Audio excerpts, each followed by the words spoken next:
SIR বা special intensive revision নিয়ে রাজ্যের আধিকারিকদের চিঠি ইসির অর্থাৎ ইলেকশন কমিশন অফ ইন্ডিয়ার তরফ থেকে ফের রাজ্যের আধিকারিকদের চিঠি পাঠানো হলো। তাহলে কি অবশেষে পশ্চিমবঙ্গে এসআইআর অর্থাৎ স্পেশাল ইন্টেন্সিভ রিভিশন, যেটাকে আপনারা ভোটার কার্ড যাচাইকরণ বলছেন, শুরু হতে চলেছে? কবেই বা শুরু হবে সে বিষয়ে নতুন কোনো আপডেট এসেছে কিনা বিস্তারিত তথ্য জানতে পারবেন এই ভিডিওর মাধ্যমে। তাছাড়াও নাম, সময় থেকে পরিচয়পত্র, ভোটার তালিকায় 23 বছর আগের সংশোধনীর সঙ্গে চলতি প্রক্রিয়ায় বহু বদল, কি বদল করা হয়েছে এবারের এসআইআর অর্থাৎ স্পেশাল ইন্টেন্সিভ রিভিশনে, সেটাও কিন্তু জানতে পারবেন। প্রায় 20 বছর পর এসআইআর হয়ে থাকে। গত 20 বছর আগে কোন প্রক্রিয়ার মাধ্যমে এসআইআর হয়েছিল, তাছাড়াও কোন ডকুমেন্টস নেওয়া হয়েছিল সে বিষয়ে তথ্য জানানো হয়েছে ইলেকশন কমিশন অফ ইন্ডিয়ার তরফ থেকে।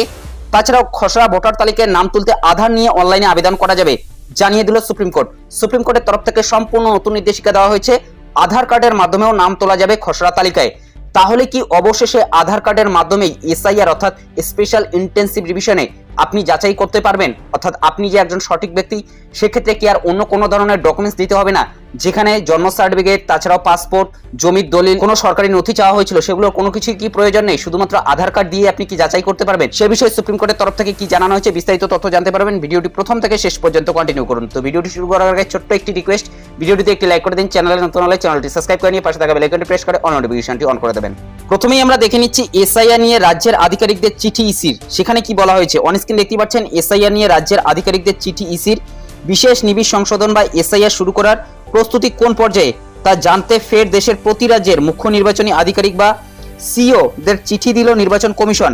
কমিশন সূত্রে খবর, আগামী 29 আগস্টের মধ্যে এ বিষয়ে বিস্তারিত রিপোর্ট জাতীয় নির্বাচন কমিশনের কাছে পাঠাতে বলা হয়েছে।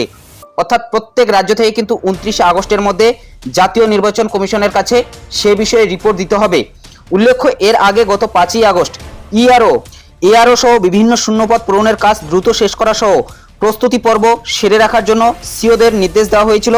শুক্রবারের চিঠিতে সেই কথা মনে করিয়ে দিয়ে কমিশনের নির্দেশ, নির্বাচন সংক্রান্ত শূন্য পদগুলি পূরণ করার ও বাকি প্রস্তুতি কি পর্যায়ে আছে তা আগামী 29 আগস্টের মধ্যে বিস্তারিত রিপোর্ট দিয়ে জানাতে বলা হয়েছে। এদিকে 29 তারিখ বিকেলে ভোট গ্রহণ কেন্দ্রগুলির বিন্যাস নিয়ে সর্বদল বৈঠক ডেকেছে রাজ্যের মুখ্য নির্বাচনী আধিকারিক মনোজ আগরওয়াল। কমিশন সূত্রে খবর, বুথ প্রতি সর্বোচ্চ 1200 জন ভোটার পিছু একটি করে বুথ তৈরির যে নতুন নির্দেশিকা জারি হয়েছে, সেই হিসেবে রাজ্যের 80,680টি বুথ বেড়ে দাঁড়িয়েছে 94,000-এরও কিছু বেশি। ইতিমধ্যেই বর্ধিত এই 14,000 বুথের তালিকা রাজ্যের সব স্বীকৃত রাজনৈতিক দলকে পাঠানো হয়েছে। এ বিষয়ে বুধবার সর্বদল বৈঠক ডাকা হলেও পরে তা বাতিল করা হয়। সেই স্থগিত রাখা বৈঠকটি 29 তারিখে করা হচ্ছে। মূলত বুঝতেই পারছেন, প্রত্যেক রাজ্য থেকে কিন্তু ফের 29 তারিখে রিপোর্ট দেওয়ার কথা বলা হয়েছে। তার মানে এখান থেকেও কিন্তু বোঝা যাচ্ছে খুব শীঘ্রই পশ্চিমবঙ্গে এসআইআর শুরু হতে চলেছে। তবে কবে নাগাদ পশ্চিমবঙ্গে এসআইআর শুরু হবে সে বিষয়ে কিন্তু এখনো পর্যন্ত অফিসিয়াল নির্দেশিকা জারি করা হয়নি। তবে খুব শীঘ্রই কিন্তু নির্দেশিকা জারি হতে পারে, এ বিষয়ে কিন্তু এখান থেকে একটি আভাস পাওয়া যাচ্ছে। অবশ্যই আপনি কমেন্ট বক্সে জানিয়ে দেবেন পশ্চিমবঙ্গে বর্তমানে এসআইআর হওয়ার কোনো ধরনের সম্ভাবনা আছে কিনা। তাছাড়াও এসআইআর কি দেরিতে হতে পারে পশ্চিমবঙ্গে, সে বিষয়ে অবশ্যই আপনি কমেন্ট বক্সে জানিয়ে দেবেন।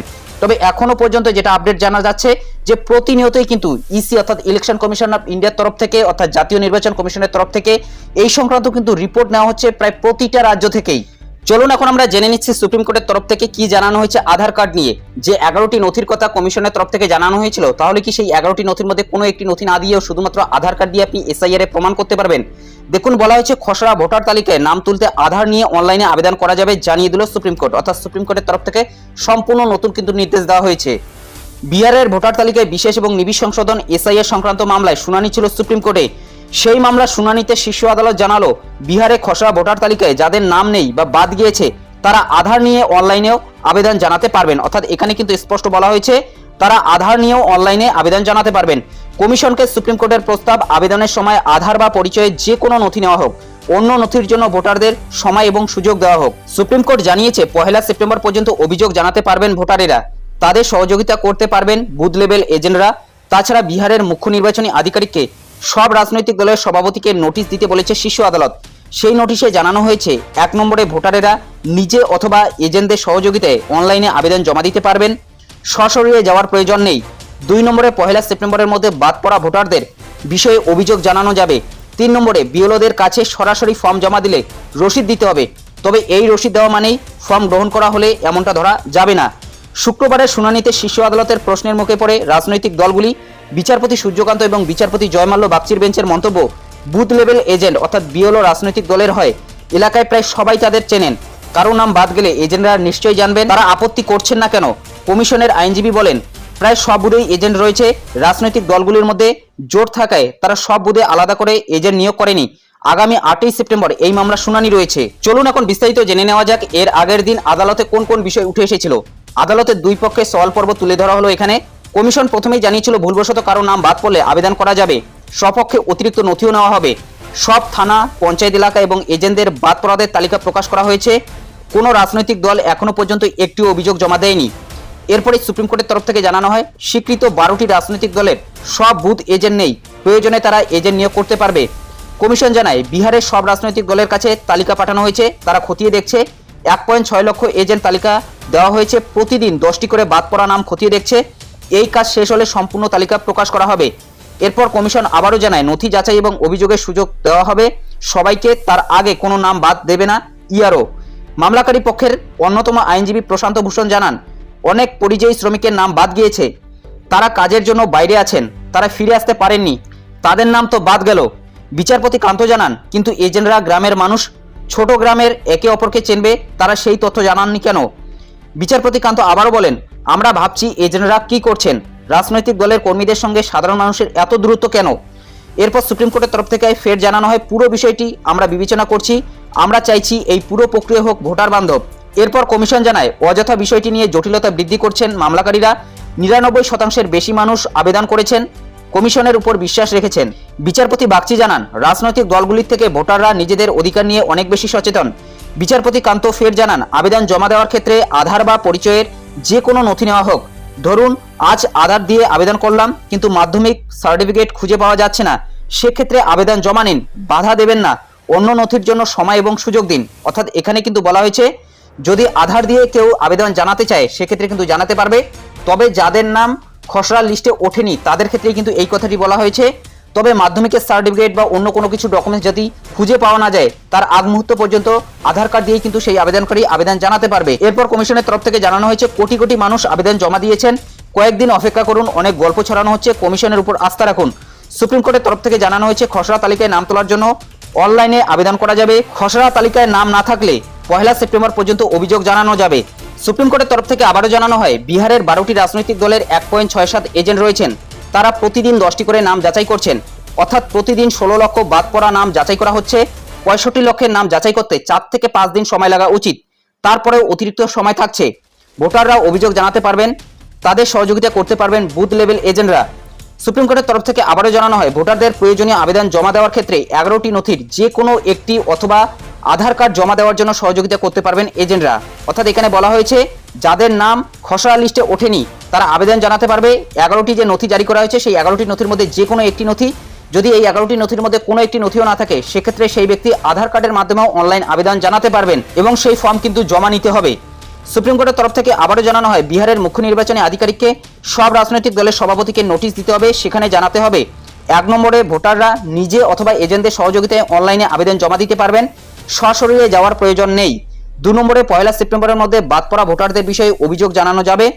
3 নম্বরে বুথ স্তরের আধিকারিক অর্থাৎ বিএলওদের কাছে সরাসরি ফর্ম জমা দিলে রসিদ দিতে হবে, তবে এই রসিদ দেওয়ার মানেই ফর্ম গ্রহণ করা হলো এমনটা ধরা যাবে না। অর্থাৎ এখানে কিন্তু বলা হয়েছে সরাসরি ফর্মও জমা দেওয়া যাবে, তাছাড়াও অনলাইনেও কিন্তু ফর্ম জমা দেওয়া যাবে। সুপ্রিম কোর্ট কি কি নথি জমা দেওয়া হচ্ছে তার উপর নজর রাখুন কমিশন।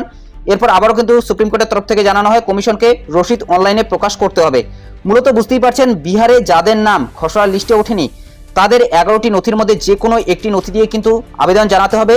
যদি সেই ব্যক্তির কাছে 11টি নথির মধ্যে কোনো একটি নথিও না থাকে সেক্ষেত্রে সেই ব্যক্তি আধার কার্ডের মাধ্যমে কিন্তু নাম তোলার জন্য আবেদন জানাতে পারে। মূলত বুঝতেই পারছেন, 1 আগস্ট যে খসড়া লিস্ট প্রকাশ করা হয়েছিল সেই লিস্টে যাদের নাম নেই সেই ব্যক্তি যদি আবেদন জানায় সেখানে 11টি নথির মধ্যে যে কোনো একটি নথি কিন্তু চাওয়া হচ্ছে। সেই 11টি নথির মধ্যে যদি কোনো একটি নথিও না থাকে আধার কার্ডের মাধ্যমে সেই ব্যক্তি আবেদন জানাতে পারবে এবং সেই ব্যক্তিকে কিন্তু সুযোগ দেওয়া হবে। মূলত বুঝতেই পারছেন, আধার কার্ডের মাধ্যমে খসড়া লিস্টে কিন্তু নাম তোলার জন্য আবেদন জানানো যাবে, এটাই কিন্তু এই দিন সুপ্রিম কোর্টের তরফ থেকে জানানো হয়েছে। চলুন এখন জেনে নেওয়া যাক নাম, সময় থেকে পরিচয়পত্র, ভোটার তালিকায় 23 বছর আগের সংশোধনীর সঙ্গে চলতি প্রক্রিয়ায় বহু বদল কি কি করা হয়েছে। বিহারের ভোটার তালিকায় বিশেষ নিবিড় সংশোধন প্রক্রিয়া অর্থাৎ এসআইআর চালাচ্ছে জাতীয় নির্বাচন কমিশন। বিহারে খসড়া ভোটার তালিকায় নাম রাখার ক্ষেত্রে প্রামাণ্য হিসেবে ধরা হয়েছে 2002 থেকে 2003 সালের ভোটার তালিকাকে। 23 বছর আগে বিহার সহ 7 রাজ্যে ভোটার তালিকায় সংশোধন প্রক্রিয়া চালিয়েছিল নির্বাচন কমিশন। খাতায় কলমে সেই প্রক্রিয়ার নাম ছিল নিবিড় সংশোধন 2002 অথবা 2003। 2 দশক পরে সংশোধনের আগে বিশেষ শব্দটি যুক্ত হয়েছে, বদলেছে আরও অনেক কিছু। সেগুলি কি কি? দ্য ইন্ডিয়ান এক্সপ্রেসের প্রতিবেদন অনুসারে 2002 থেকে 2003 সালের সংশোধনীতে গোটা প্রক্রিয়াটি শেষ করতে সময় লেগেছিল 8 মাস। বিহার ছাড়াও নিবিড় সংশোধন হয়েছিল ঝাড়খণ্ড, উত্তরাখণ্ড, উত্তরপ্রদেশ, মধ্যপ্রদেশ, ছত্তিশগড় এবং পাঞ্জাবে। বিহারে কমিশন এসআইআর প্রক্রিয়া শেষ করেছে 3 মাসের মধ্যে। তাছাড়া সেই সময় নাগরিকত্বের কোনো প্রমাণ চাওয়া হয়নি ভোটারদের কাছ থেকে। ওই সংশোধনীতে নিজেদের পরিচয়পত্র হিসেবে এখনকার মতো 11টি নথি নয়, ইপিক অর্থাৎ ভোটার কার্ড দেখানোই যথেষ্ট ছিল ভোটারদের জন্য। এবারে 11টি নথিতে অবশ্যই ইপিক নেই আধার কিংবা প্যান কার্ডও। মূলত বুঝতেই পারছেন 23 বছর আগে যে এসআইআর হয়েছিল 2003 সালে বিহারে, সেখানে কিন্তু শুধুমাত্র ভোটার কার্ডকেই দেখা হয়েছিল। যাদের ভোটার কার্ড ছিল তাদের নামই কিন্তু ফাইনাল লিস্টে তোলা হয়েছিল, অথবা তাদের নামই কিন্তু খসড়া লিস্টে তোলা হয়েছিল। অন্য কোনো ধরনের কিন্তু নথি দেখা হয়নি। সুপ্রিম কোর্টে দেওয়া হলফনামায় কমিশন জানিয়েছে গোটা প্রক্রিয়াটি শেষ করতে পর্যাপ্ত সময় দেওয়া হয়েছে। এক্ষেত্রে 2002 থেকে 3 সালের সংশোধনের প্রসঙ্গ উত্থাপন করে তারা জানিয়েছে সেই সময়ও বাড়ি বাড়ি ঘুরে সমীক্ষা এবং ভোটারদের ফর্ম দেওয়ার কাজ 1 মাসে শেষ করা হয়েছিল। 2002 সালের 15 জুলাই থেকে 14 আগস্ট। আর এবার সংশোধন প্রক্রিয়া ওই পর্বটি শুরু হয়েছিল চলতি বছরের 25 জুন, সেটি শেষ হয় 26 জুলাই।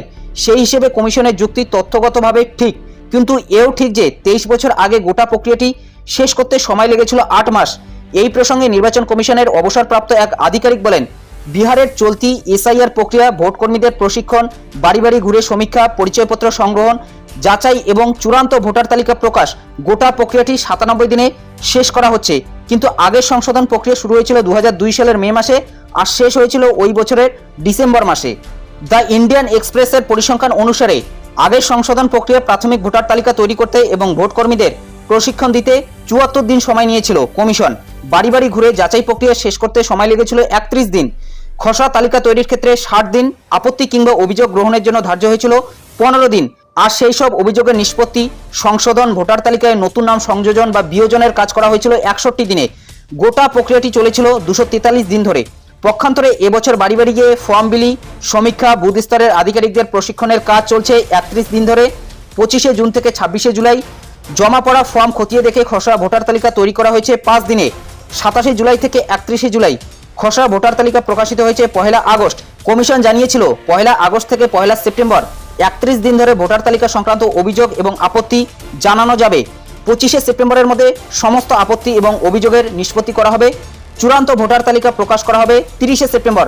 সামনেই বিহারে বিধানসভা নির্বাচন, তার আগে বিহারের ভোটার তালিকায় নিবিড় এবং বিশেষ সংশোধন এসআইআর শুরু করেছে নির্বাচন কমিশন। ইতিমধ্যেই খসড়া তালিকা প্রকাশ হয়েছে, তা নিয়ে বিতর্ক।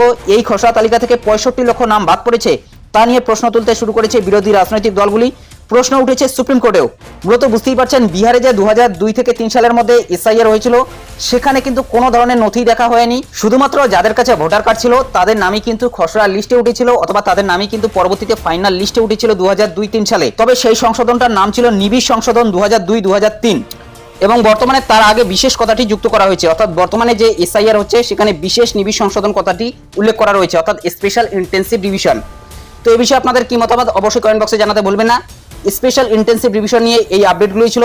যদি ভিডিওটি ভালো লাগে একটি লাইক করে দেবেন, চ্যানেলে নতুন হলে চ্যানেলটি সাবস্ক্রাইব করে নিয়ে পাশে থাকা বেল আইকনটি প্রেস করে অল নোটিফিকেশনটি অন করে দেবেন। তো ভালো থাকবেন, সুস্থ থাকবেন, দেখা হচ্ছে নেক্সট ভিডিওতে।